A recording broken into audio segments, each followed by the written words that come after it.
Oh, hello, friends. Welcome back to Critical Conversations. I'm your host, Karissa Dean.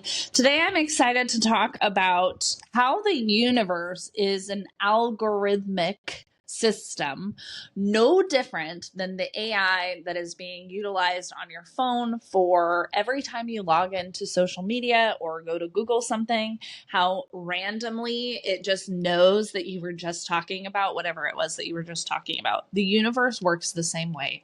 So really what we're talking about is a little bit about how we can become more cognizant of the reality that we're creating. So I'm excited to have this podcast in between a couple of really unique stories. So I know that this month on the podcast, we've had 3 different interviews with 3 different, really special, unique individuals. And a lot of them are talking about, grief, death, transition, transformation, right? And so I put this podcast kind of strategically in between a few calls because or after a couple interviews, because I really want to talk about the universe is giving you what you're thinking about. So if you're constantly thinking about I'm sick, or you're afraid of being sick, or whatever it is, you are really creating and crafting that into your well-being. So today we're talking all about, how the universe really is this AI system and what can we do about it? How can we improve it? How can we work with it, really? I think 2025 is going to be a fucking epic year for those of us who are choosing to get conscious and really become aware of the way that we're choosing to show up. And so much of how we're choosing to show up starts in our mind, starts in our thoughts. And then from our thoughts, we go into our behavior, which is our actions, the things that we're doing. So if you're saying, I hate my body, I'm fat, and you're not doing anything about it, you're probably creating more of a cycle of, I hate my body, I'm fat. And down that pathway, we know to be true, are unhealthy habits, are, lots of potential for health issues and health concerns. So really the thoughts, the behavior, and the action lead us to the creation. And so this is why my ARC approach is so beneficial, because it's really about looking at the awareness. So the further we go into what am I thinking, what are the beliefs I'm carrying about X, Y, and Z, like this is the cool part about this work. Whatever you choose to focus on and draw your awareness to multiplies. So in December, I have claimed delusional December, right? And we're, by the time you're listening to this it's well beyond December, but I claimed delusional December. And here's why I did it, because the more I focused on the little things that were going right, the tiny, tiny, tiny things, the penny on the sidewalk, you guys, the penny on the sidewalk, the more I started to notice those things, the more bigger things started to stack on my plate. And so if you think about the universe, if you think about God, insert whatever belief system you have here, if you think about that as this beautiful organic thing that either is creating more of what you want or more of what you don't want, it's all coming back to where your focus is. And so again, let's think about it in the terms of your phone. Your phone is fucking listening to you like all the time. Like all the time. Those of you who are freaked out about like the universe or the government knowing what you're up to, like it does. Also, they probably don't give a fuck about what you're up to because they're really going after bigger fries like Chapo and, fucking, I don't even know, right? But like, seriously, if they're not going to take down some of the big players in the world, I don't think they're super worried about you. Maybe if you're listening to this and you're like a billionaire or something, sorry, yeah, they might be listening to you and looking at your algorithm. But the reality is your phone is tapped in. So anytime you talk about, like, let's say you're talking about couches, and then you go on Instagram and suddenly your Instagram ads, all couches. You go to search on Safari, couches. Like, that is how the universe is working. It is no different. And you are full of shit if you're trying to deny that and think something different. So the reality is the weight and the emphasis that you're putting on it matters. And so the more you're telling yourself, oh, this is hard, the more you're telling yourself, oh, like business doesn't work out for me. I had this realization, not even fucking kidding you guys. I'm just going to put my phone on D&D because I started getting messages. I had this realization just recently. Fucking mind-blowing. All right. So there I am trying to figure out like, what the fuck am I doing? I'm always asking myself this question because I want to be doing more. I want to be doing better. I want bigger impact, blah, blah, blah, blah, blah. You've heard it all before. But I like really started to think about it. What the fuck am I doing? And the further I got into it, the more I rabbit holed, like, what am I doing and why? Who am I serving and why? Like, why do I keep trying to make this work and why? Like, why did I do that last week? Why am I doing this week? Like, what am I up to? Like, the more I audit my action, the more I fucking realized I had a really shitty mindset about my business, my coaching business, to be exact. I was carrying, this is like real honest, vulnerable truth here, you guys. I was carrying a belief that my coaching business wasn't real.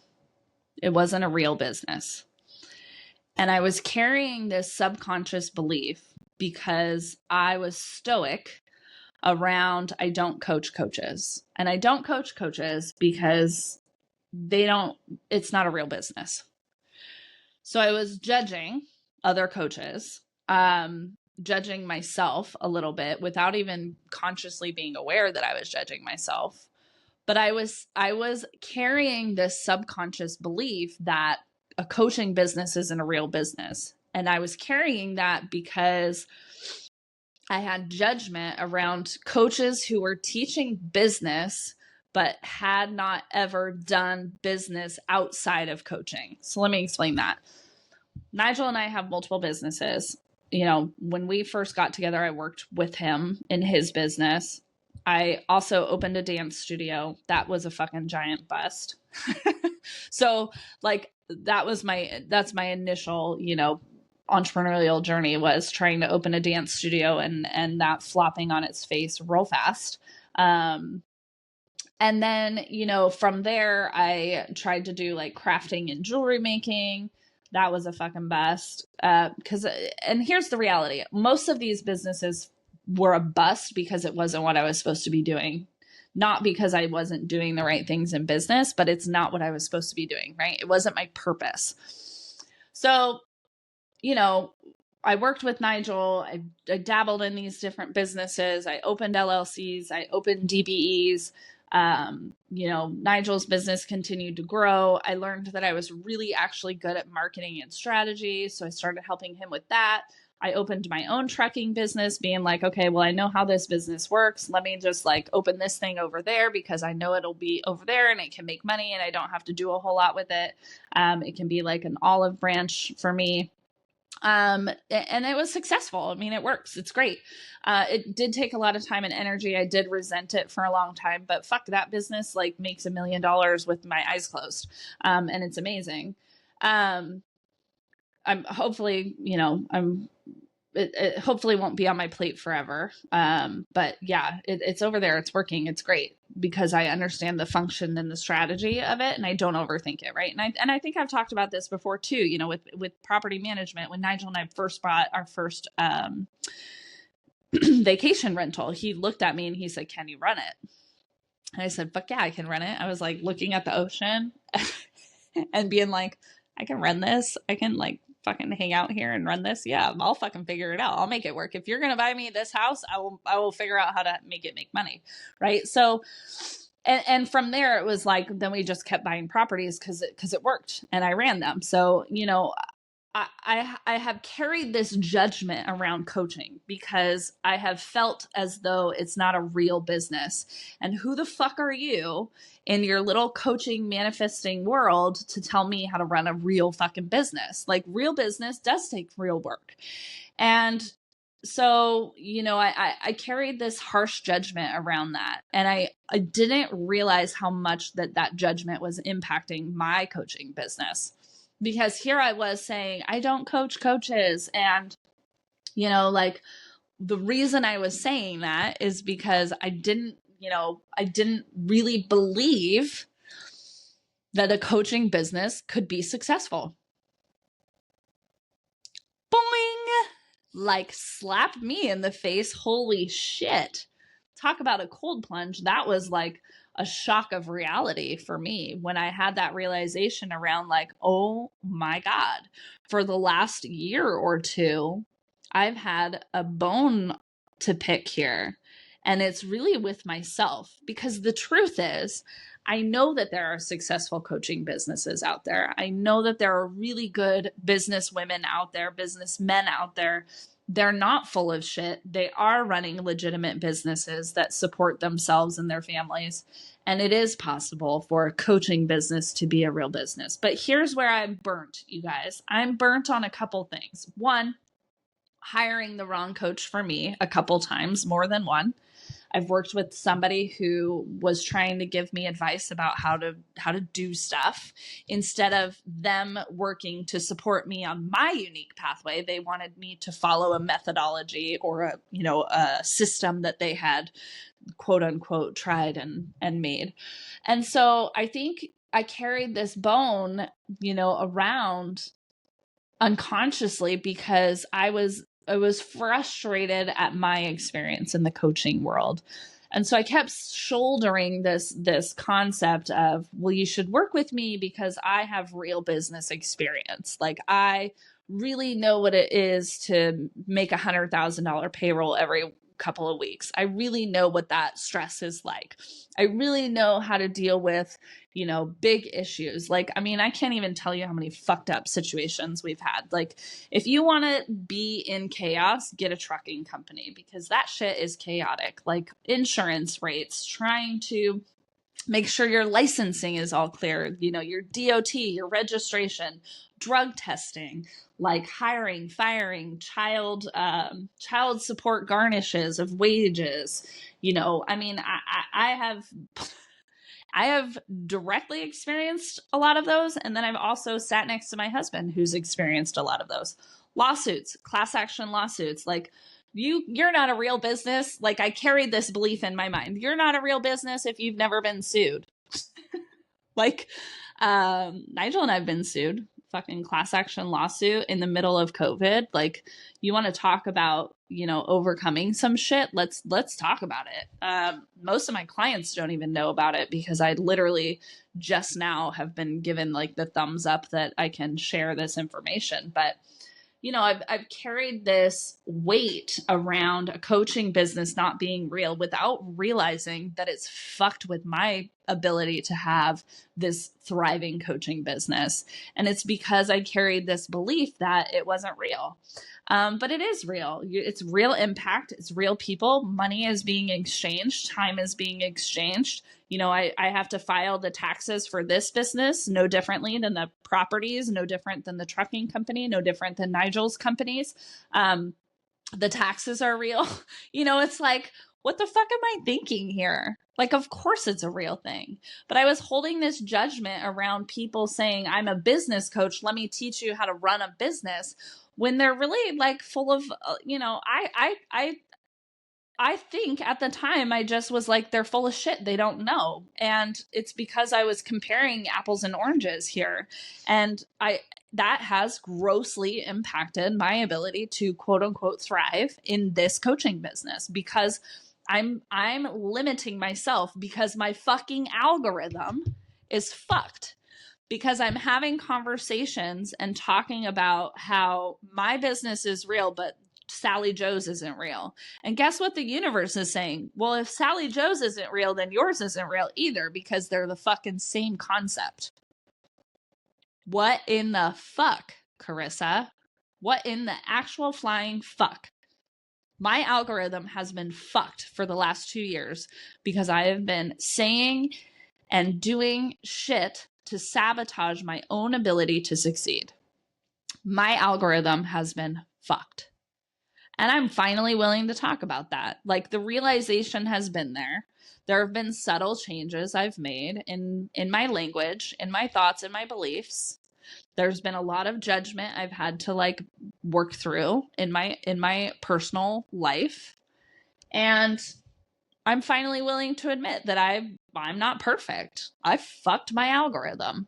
And so now I'm on this path of fixing my algorithm. What does that look like? If AI is the universe, if it's really about intelligence, then how do I need to change the way that I'm showing up? The thoughts that I'm having, the things that I'm saying, and then it's the action I'm taking. What am I going to do differently to shift my algorithm?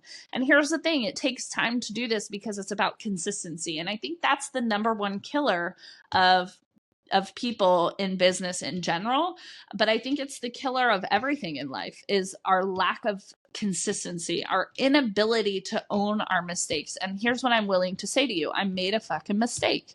I made it again and again. I was not perfect. I made lots of mistakes. And I think that's the thing that makes me most unique in the coaching space, is not that I have other businesses, but that I'm willing to admit that I've made a lot of mistakes.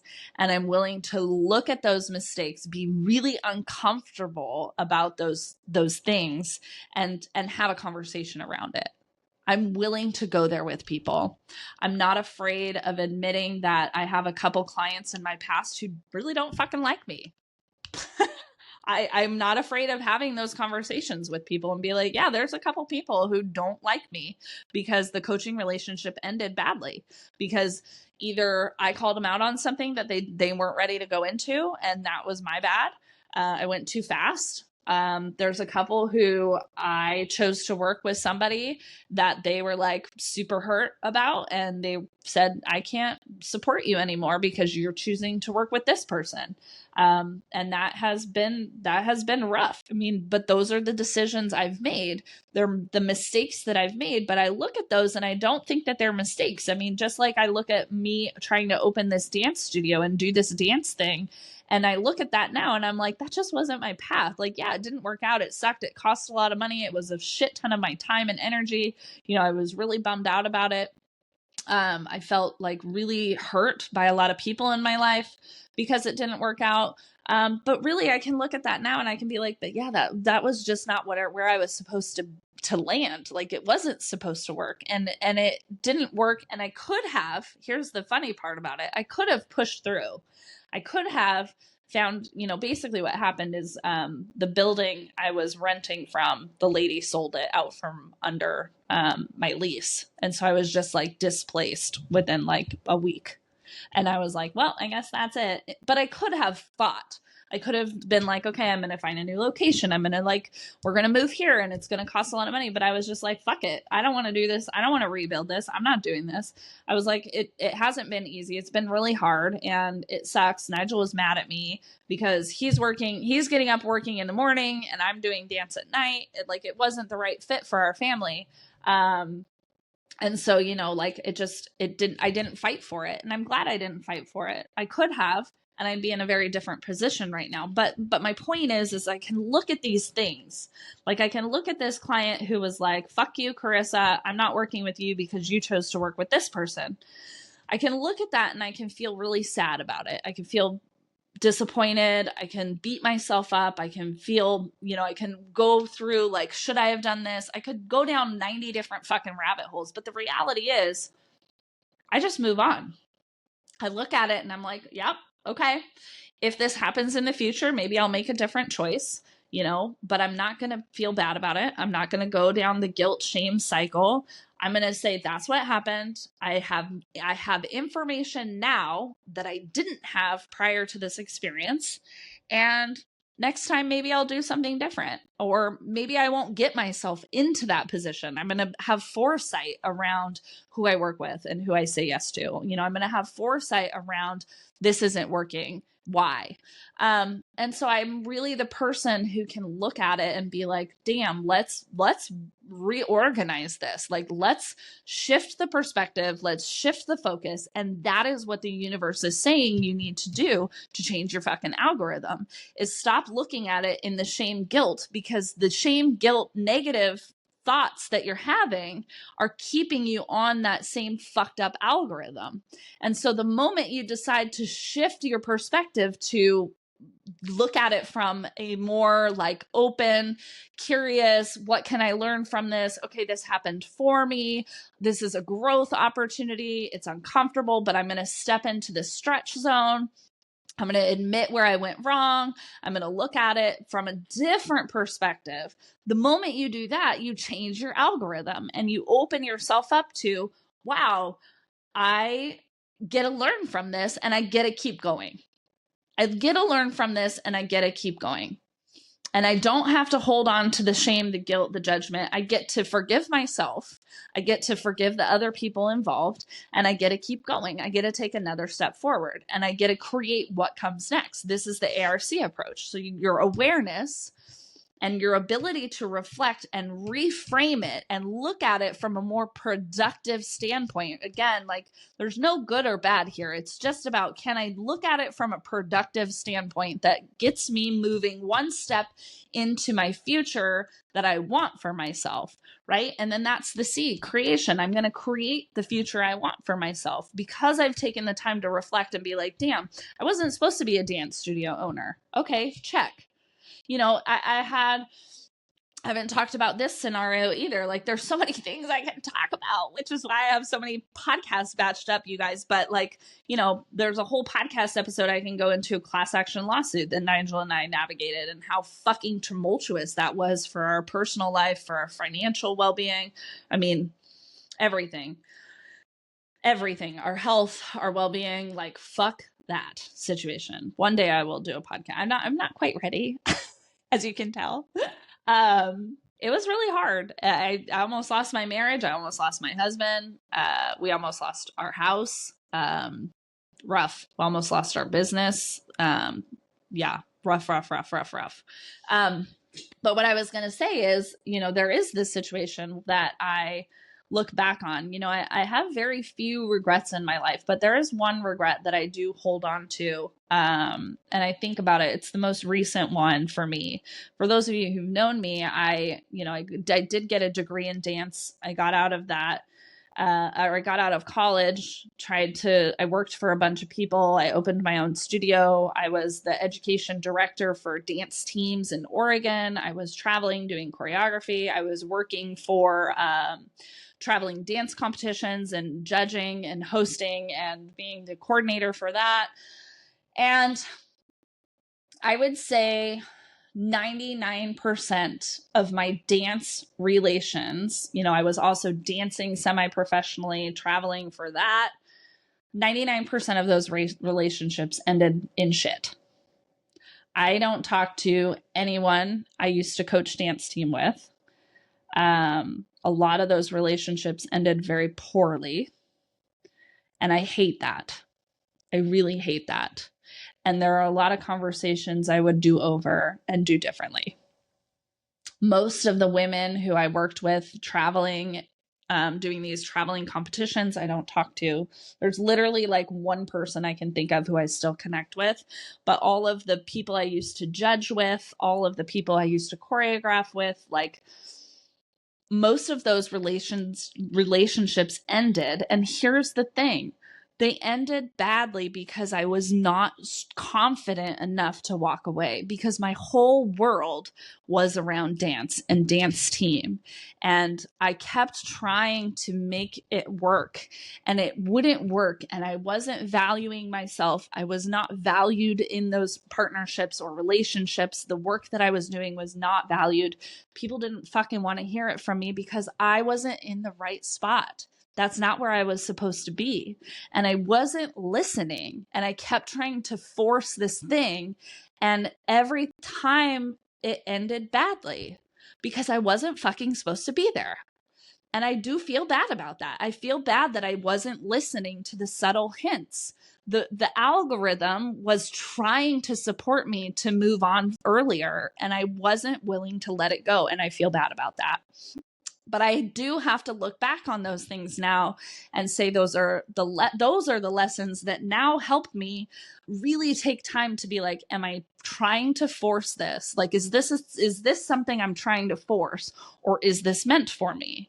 And so the more I can slow down and the more I can gain that perspective, I can really make better choices because I'm listening to myself, I'm trusting myself, I'm leading myself in a different way, and I'm really getting curious about what the universe is trying to cue me in on. And so your world has cues for you, but you're not listening. The world is trying to cue you up, right? You know, they always say, like, you know, the universe is going to tee you up. I think that's a golf term. I don't really know because Nigel doesn't play golf and neither do I. But like, the universe is going to tee you up, right? And so where are you ignoring the tee ups? And where are you like pushing through and finding resistance? Like, resistance is a guidepost for like, hey, is this resistance of like I think my coaching business has had resistance because I've had this fucked up algorithm, right? I've been blocking my own ability to be successful in the coaching business because I've fucked with my algorithm. That's one type of resistance. There's another type of resistance where it's like nothing comes easily. It doesn't feel good when you're participating in it. You regret showing up to it. And that's how dance team was for me. The last couple years I was coaching, I really never wanted to go. I always had fun when I was there, but like, it was always like, oh God, dance team practice. Oh God, you know, and my last year coaching, I was late all the time because I didn't fucking want to be there. Not because the kids weren't amazing, not because the dances we were creating weren't amazing, but it's because my time and energy needed to be somewhere else. And the universe was trying to help me see that, but I fucking just was pushing through and not looking at all the things that were saying, hey, you need to retire. These kids deserve better. These parents deserve better. Like, they deserve a coach who wants to fucking be there. And it sucks. And I fucking hate that is how my last year of coaching was. I should have retired 4 years before I did. I should have never moved schools. I should have retired 4 years before I did, but I was not listening to the signs. I was not paying attention to the signals. I was not trusting myself. I was not guiding myself. I was fucking with my algorithm and trying to push through something that wasn't meant for me because I wasn't paying attention. And so this is where you get to start to pay attention. Slow down. What are the signs? What are the signals? What are you ignoring and why? Get curious about that. Be fearless about those decisions because they're going to fucking change your life and they're going to save you a lot of heartache. Had I listened, I would have saved myself a lot of heartache, you know, and it was my path, right? But it kept getting worse. Every year it was a little bit worse and a little bit worse and a little bit worse until it finally fucking exploded. And it was terrible because it tarnished my name. The kids had a horrible experience. Their parents fucking hate me. The school hates me. Everybody hates me. And then I walk away and everybody hates me. And that sucks. But it's because I wasn't paying attention, because I was trying to make it work. Because why? I don't know. I mean, because I wasn't ready to let go, because I thought that I was doing something right. Like, but the reality is had I walked away earlier, it wouldn't have gotten so bad. It wouldn't have gotten to the point where I was like, I have to quit now. I'm forced to quit now. And so I'm begging you to look at your life and see if you can catch yourself before you're forced into a shitty situation that really doesn't look good. Because the universe has an algorithm and it's fucking listening all the time and it's giving information back to you, but you're not paying attention. So this is the magic of where I'm at now is I get a look at my daily algorithm and be like, is that the thought I want to keep having? Or do I need to sit down and like take a minute here and really check myself? Can I just like chill out for a second because that's not what I want. That's not the thought I want to have. That's not the action I want to take. And so it really is in this slowdown that you get to change your algorithm, but you got to start paying attention. The universe, God, it's everybody's communicating with you, but you're not listening. And it's going to keep getting worse until you fucking listen. And what I would love is for you to not have the situation I had when I finally quit and retired from dance team. I would love for you to not have all those beautiful relationships go to shit because you weren't paying attention to the universe. The universe is an algorithm, no different than your fucking phone. AI is real. You don't need to be afraid of it. You just need to fucking notice and pay attention. And then get curious about it and be fearless about the action you take next. Use the ARC approach, you guys. This is the juicy, yummy goodness. And here's the thing. I didn't get this perspective on my own. Someone helped me get here. That's the power of coaching. You can't see your own shit. Like, you guys think I'm like some crazy evolved person. But the reality is I got here with a coach. Like, somebody helped me see my own shit, helped me see the fault in my stars, helped me see this cycle of how I'm messing up my algorithm. And so the reality is you do, it's better with support. Like, can it be done without? Yeah, but it might take you a lot longer. And so the reality is, all these situations that you're craving and you're grieving, man, oh man, like, it gets to change for you, buddy. It gets to change for you. So this month, there's been a lot of conversations about people on the other side and, death. And here's what I'd love to invite you. Give a death to your current reality and give a life to the new way of being. And that's what I've done. I've given death to the fucked up things of my past, and I've given life to the lessons that live inside them. And I'm choosing to focus on the lessons and the growth and the potential of what's happening because I'm choosing to look at it differently. I'm choosing to have a better perspective. I'm choosing to slow down, and I'm paying attention to my algorithm. So this is the moment, 2025. Don't fucking take another breath in this year with the same shitty algorithm. It is time for that algorithm to die. It is time for you to wipe that slate clean and start fresh. If there's any questions you have for me, if any of my old dance or dance team people are listening, I just want to tell you I'm sorry. I wasn't supposed to be there. I fucked up. I didn't listen, and I'm sorry for that. Yeah, really, truly. But I'm giving a death to that, and I'm giving life to the next thing, to the next best thing, because I'm going to be a conscious creator of my future algorithm. It's all within your capability. It's possible for you. You just have to get curious and be fearless. All right, y'all. That's it for today's critical conversation. I'll see you on the next one.